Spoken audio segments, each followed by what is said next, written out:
Kita bermohon pada Allah semoga di hari ini kita diberkahi oleh Allah Subhanahu wa taala. Siap jadi penghuni surga? Tidak cukup dengan amin ya. Masuk surga tidak cukup dengan amin, tapi harus disiapkan dengan amal saleh. Karena itu di episode kali ini kita akan belajar tentang satu amalan penghuni surga yang biasa dikerjakan khususnya di waktu-waktu Ramadan. Apakah amalan itu? Kita akan bahas di episode kali ini dan tidak banyak orang mengetahui amalan yang dimaksudkan. Ya, kita akan ambil Quran surah ke-51 ayat 18. Quran surah ke-51 ayat 18 paling kanan pertengahan. Ini nanti korelasinya dimulai dari ayat ke-15-nya ya, sampai bertemu di ayat 18. Kemudian jaminan Allahnya lagi ada di Quran sebelumnya surah ketiga ayat ke-17. Nanti korelasi ayat ini terkait juga dengan ayat 15-nya. Ini sangat menarik sampai ke-16 sampai dengan 17-nya. Ini amalannya dan jaminannya surga yang dijanjikan. Baik, mari kita lihat. Masih ingat di pertemuan yang lalu saya menerangkan tentang satu waktu menjelang kepada fajar. Disebut apa waktunya? Sahar. Ya. Waktunya disebut dengan sahar. Amalannya disebut dengan sahur. Jamak dari kata sahar adalah kata ashar. Waktu singkat menjelang fajar. Anda kerjakan amalan disebut dengan sahur. Saat Ramadan banyak diartikan sahur itu sekedar makan. Makan, tunggu fajar, tunaikan sholat, kadang-kadang selesai langsung istirahat. Padahal ada rumus dalam Al-Quran yang kalau rumusan ini dikerjakan kata Allah, maka itu penanda bahwa dia adalah, calon ahli surga yang sedang beraktivitas di bumi. Siapa mereka itu? Perhatikan Quran surah ke-51 ayat 18. Wabil ashari hum yastaghfirun.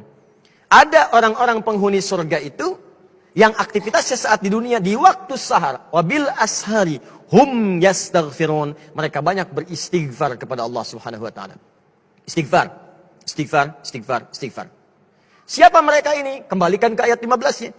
Innal muttaqina fi jannatin wa uyun. Ada orang-orang takwa yang akan masuk surga, surganya spesial. Jadi orang yang biasa istighfar di waktu sahar itu surganya spesial. Kata Allah, mereka akan tinggal di taman-taman surga. Akhidhina ma atahum rabbuhum. Keunggulan yang kedua, mereka akan langsung mendapatkan kenikmatan surga dari Allah tanpa perantara. Jadi bisa menatap Allah tanpa hijab. Ya, nanti di hari kiamat saat kembali kepada Allah. Nanti ayatnya di Quran surah 75, ayat ke-22 sampai dengan 23. Ya, wujuhun yawma idzin nadhirah. Ada orang yang wajahnya berbinar, gembira sekali. Bukan karena masuk surganya. Ya, bukan karena surganya. Ila rabbiha nadhirah, karena bisa menatap Allah langsung tanpa hijab seketika. Siapa di antara mereka itu? Inilah yang saat di dunia punya kebiasaan istighfar di waktu sahar. Nah, jadi saya ingin simpulkan bahwa dalam bahasan ini, yang pertama, teman-teman, kalau sudah masuk waktu sahur, jangan cuma makan.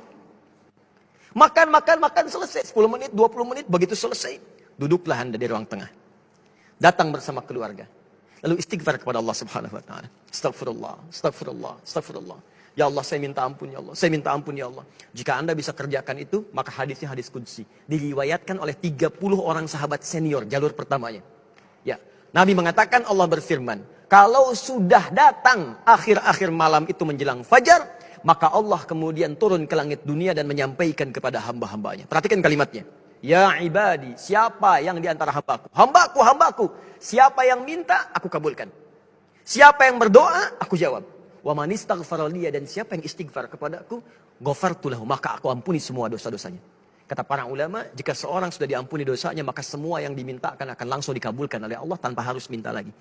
Maka para ulama mengatakan pilih yang ketiga untuk istighfar, maka semua akan Allah cukupkan dalam kehidupan kita. Karena itulah orang istighfar disebut lagi di Quran surah ketiga ayat ke-17. Orang-orang penghuni surga dengan 4 golongan lain. As-sabirina, was-sadiqina, wal-qanitina, wal-munfiqina, wal-mustaghfirina bil ashar. Kata Allah, ada 5 golongan yang dapat anugerah di surga dengan dapat keriduan Allah yang paling besar.